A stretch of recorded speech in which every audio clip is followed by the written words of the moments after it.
Mister ladies viewers அனைவருக்கும் வணக்கம். நான் டாக்டர் நித்யா, சித்தா பிசிஷியன். தோல்ல ஏற்படக்கூடிய சருமத்தில் வரக்கூடிய சில பிரச்சனைகள், முக்கியமா இந்த தோல் அரிப்பு இந்த சீசன்ல வந்து நிறைய பேருக்கு வரும். எப்படி நமக்கு வந்து இந்த கோடை காலத்துல இருந்து ஒரு குளிர்கால மழை வந்து மாறும்போது வருதோ, அதே மாதிரி இப்போ மழையெல்லாம் முடிஞ்சு திடீர்னு ஒரு குளிர்காலம் மாறுது இல்லையா? இந்த வின்டர் டைம்ல ஸ்கின் ப்ராப்ளம் நிறைய பேருக்கு இருக்கும். முக்கியமா பார்த்தோம்னா இந்த ஸ்கின் ட்ரைனஸ், சொரியாசிஸ் இருக்கிறவங்களுக்குலாம் அதிகமாகும். ஸோ ட்ரிகர் ஆகுது அப்படின்னு சொல்லலாம். சொரியாசிஸ் இருக்கிறவங்களுக்கு இந்த ஸ்கின் ப்ராப்ளம் அதிகமாகிற மாதிரி எக்ஸிமா இருக்கு. ஸ்கின் ட்ரைனஸ் இருக்கிறவங்க அர்டிகேரியா அப்படின்னு சொல்லுவோம். தோல்ல தலையில எல்லாம் தடிப்பு தடிப்பா வர மாதிரி இருக்கும். இந்த மாதிரி சரும பிரச்சனைகள் இருக்கக்கூடிய நபர்களுக்கும் இந்த குளிர்காலத்துல வரக்கூடிய இந்த பனிகாலத்தில் வரக்கூடிய இந்த வின்டர் டைம்ல ரொம்ப ட்ரைனஸ் ஆகுதுங்க அப்படின்னு சொல்லுவாங்க.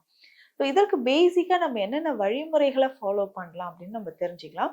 இல்ல நாட்பட்டு எனக்கு வந்து கிரானிக்கா இந்த ப்ராப்ளம் இருக்கு, கிரானிக்கா வந்து என்னால ட்ரீட்மெண்ட் எவ்வளோ ட்ரீட்மெண்ட் எடுத்தாலும் இது வந்து க்யூர் ஆகவே இல்லை அப்படின்னு சொல்றவங்களா இருந்தாலும், இந்த எக்ஸிமான்னு சொல்ற கண்டிஷன் சிலருக்கு இருக்கும். அதாவது எக்ஸிமா அப்படின்னா இந்த மூட்டுக்கள் இருக்கு, கால் மூட்டோ இல்ல கை மூட்டு, இந்த மாதிரி மூட்டுக்கள்ல கை விரல்கள்ல ஒரு சிலருக்கு லேசா ஒரு கருமை நிறத்துல புள்ளி வந்து அரிப்பு ஏற்படும். இது வந்து அதிகரிச்சுக்கிட்டே போகுதுன்னு சொல்லலாம். ஸோ அதிகரிச்சுக்கிட்டே போயிட்டு அரிப்பு அதிகமாகிட்டே போகுது. ஸோ அந்த டைம்ல நமக்கு என்னன்னா அந்த தோலே ரொம்ப தடிமனா ஆக வாய்ப்பு இருக்கு. ஸோ தடிமனாய் நம்ம அரிப்பு வந்து ஏற்பட்டுக்கிட்டே இருந்துச்சுன்னா அது வந்து எக்ஸிமான்னு சொல்றோம். இந்த மாதிரி தீராத பல நாட்களாக இருக்கக்கூடிய கண்டிஷன், முக்கியமாக இதுல வந்து சில கட்டிகள் வந்து ஏற்படலாம். நிறைய பேருக்கு பார்த்தோம்னா ஒரு ஒரு இடத்துல ஒரு ஆப்சஸ் வருது, ஒரு இன்ஃப்ளமேஷன் ஏற்பட்டு ஒரு ஆப்சஸ் வருதுன்னா அதுல நிறைய சீழ் கோர்த்து இருந்து திரும்ப அது வந்து க்யூர் ஆகும். நான் வந்து சர்ஜரி பண்ணி அது உள்ள இருக்கக்கூடிய பஸ் எல்லாம் ட்ரெஸ்ஸிங் பண்ணி கிளீன் பண்ணிட்டேன். ஒரு 6 மாதம் 1 வருடம் கழித்து திரும்ப அந்த மாதிரி கட்டிகள் வருதுன்னு சொல்லுவாங்க.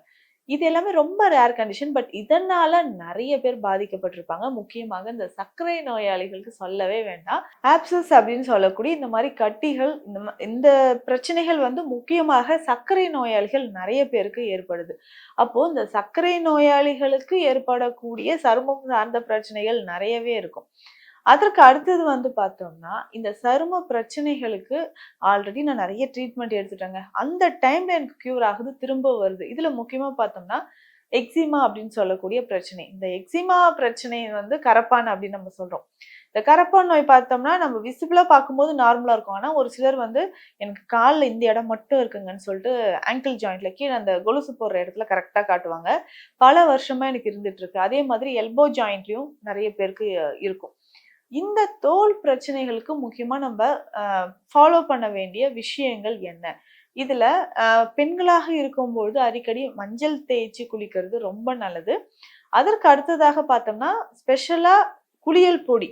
இந்த குளியல் பொடி அப்படின்னு சொல்லும்போது இந்த ஃபேஸ் பேக்கா கூட நம்ம வந்து யூஸ் பண்ணிக்கலாம். இது எப்படி நம்ம செய்ய போறோம் அப்படின்னா, இதுல முக்கியமான ஒரு பொருள்னா கோரைக்கிழங்கு. கோரைக்கிழங்கு நம்ம வயல்வெளிகள் எல்லாமே பார்த்திருப்போம். சாதாரணமாக கிராமப்புறங்கள்லாம் இந்த தலைக்கு தேய்ச்சி குளிக்கிறதுக்கோ, இல்ல சருமத்துல வந்து அந்த குளியல் பொடி செய்யறதுக்கோ பயன்படுது.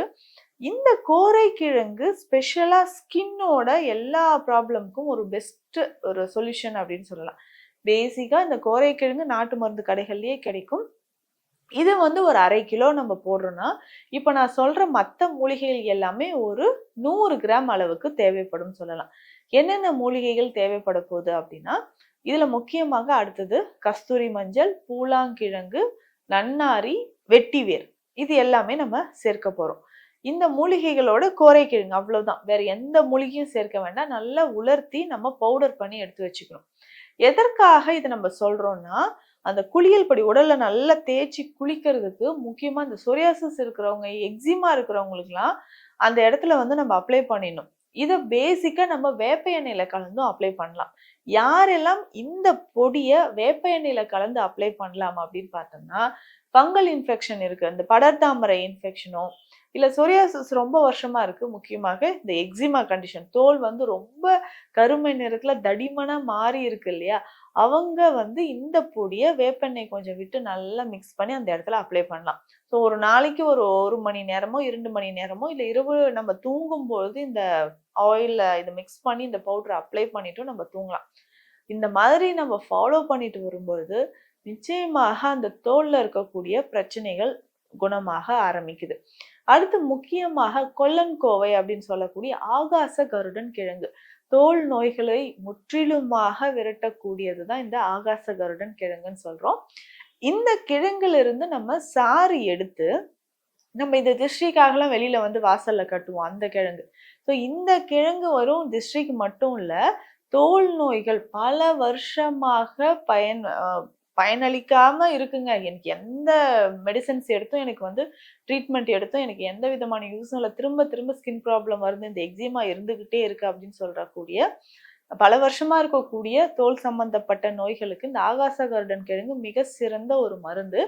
இதுல இருந்து சாறு மட்டும் நம்ம எடுத்து என்ன பண்ண போறோம்னா, கருஞ்சீரகம், கார்போக அரிசி 2 மூலிகைகளையும் விட்டு ஊற வைக்கணும். ஸோ இரவு முழுவதும் நம்ம என்ன பண்ண போறோம்னா, இது ஒரு 100 கிராம் எடுத்தா கூட ஓகே. ஸோ 2மே சம அளவு கருஞ்சீரகம், கார்போக அரிசி 2 மூலிகையும் 2 மூலிகையும் எடுத்து ஒண்ணா கலந்து போட்டு, இதுல இந்த ஆகாச கருடன் கிழங்கு சாறு விட்டு இரவு முழுவதும் ஊற வைக்கணும். இந்த மாதிரி ஊறும்பொழுது காலையில எந்திரிச்சு நல்லா அரைச்சி கால்கள்ல இருக்கக்கூடிய இடத்துல நம்ம வந்து அப்ளை பண்ணிக்கிட்டே வரணும். டெய்லி இதை எடுத்து அரைக்க முடியாது அப்படின்னு சொல்றவங்க ஊறின பிறகு இதை வெயில்ல உலர்த்தி எடுத்து பவுடர் பண்ணிக்கலாம்.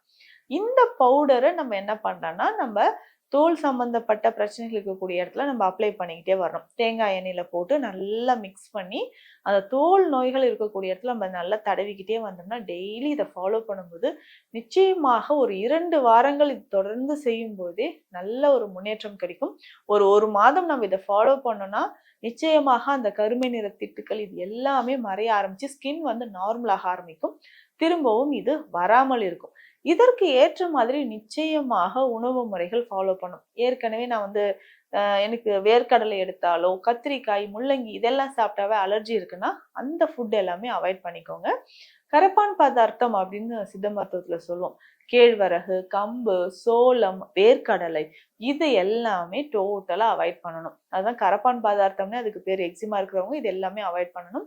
அடுத்ததாக சீ ஃபுட்ஸ் இதையும் நம்ம தவிர்க்கணும். ஸோ இது எல்லாமே தவிர்த்துட்டு உணவு முறையில ஈஸியாக நமக்கு வந்து டைஜஷன் ஆகிற மாதிரி, ரத்தத்தை வந்து சுத்திகரிக்கிற மாதிரி நெல்லிக்காய் சாறு காலையில கொஞ்சம் நெல்லிக்காய் சாறோ, இல்ல நம்ம அருகம்புல் சாறு கொஞ்சம் குடிக்கிறோம். ஜூஸ் மாதிரி காலையில குடிச்சோம்னா பிளட்ல இருக்கக்கூடிய டாக்ஸின்ஸ் எலிமினேட் ஆகும். ஸோ இந்த மருந்துகளையும் நான் சொன்ன மாதிரி ஃபாலோ பண்ணிட்டு வந்தீங்கன்னா நாட்பட்டு தீராமல் இருக்கக்கூடிய நம்மளுடைய உடலை ஒரு அழகையே வந்து கெடுக்கக்கூடிய மாதிரி இருக்கக்கூடிய இந்த எக்ஸிமா நோயோ இல்ல அரிப்பு, படர்தாமரை, ஃபங்கல் இன்ஃபெக்ஷன் இருந்துச்சுனாலும் இதை பயன்படுத்தலாம். ஒரு சிலருக்கு தலையில ஸ்கேல்ப் சொரியாசிஸ் இருக்கும், டேண்ட்ரஃப் இருக்கும், அலோபேஷியா ஏரேட்டா புழுவெட்டுன்னு சொல்லுவோம். இந்த கண்டிஷன் இருந்தாலும் நான் சொன்ன இந்த மருந்தை வந்து தேங்காய் எண்ணெயில கலந்து இந்த பொடியை தேங்காய் எண்ணெயில கலந்து தலையில அப்ளை பண்ணிட்டு அதுக்கப்புறம் ஹேர் வாஷ் பண்ணா நிரந்தரமான ஒரு தீர்வு நமக்கு கிடைக்கும். ஸோ இந்த பதிவு தோல் நோயால் பாதிக்கப்பட்டு ரொம்ப நாளா ட்ரீட்மெண்ட் எடுத்து எனக்கு குணமாகலை அப்படின்னு சொல்ற நிறைய பேருக்கு பயனுள்ளதா இருக்கும்னு நம்புறேன்.